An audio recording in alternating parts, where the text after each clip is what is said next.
Where should you go if you think you have a valuable book?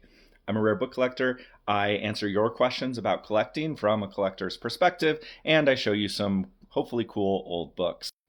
When we're thinking about value in the rare book trade, you can think about it as being on three separate tiers. So there is the retail tier, which is going to be the most expensive. You can't expect to actually get the retail price for whatever your book is. So just because you see a book listed on a bookseller's website for some value, that doesn't mean that that's how much you're going to be able to get. You don't have a store, you don't have the expertise to catalog the thing, and you also, most importantly, don't have the client base, right? So that's a major issue.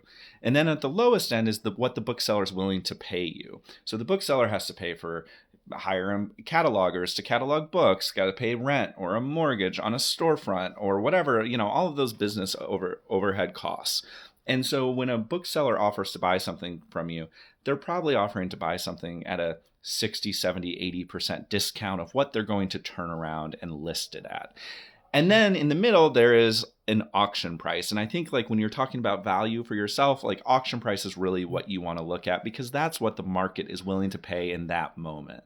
I can talk more about the auction process in the future, but if you just want to get a general idea of this is how much my book costs, I would do some Googling and look to see if other folks have it listed on their websites, but just understand that just because you see it and it says oh, it's $2,000, that doesn't mean that that's really what it's worth or what you could get for the book. In addition to Googling, there is the American Booksellers Association of America. You can look up their membership and see if there's someone nearby who has a store that's willing to give you an estimate. Not all of them will, but some of them will. And they also agree to a code of ethics. So you might be able to expect a little bit more honest dealing from someone like that. And then finally, for some auction houses, they will give you a free estimate of this is how much we estimate this particular book would sell at auction.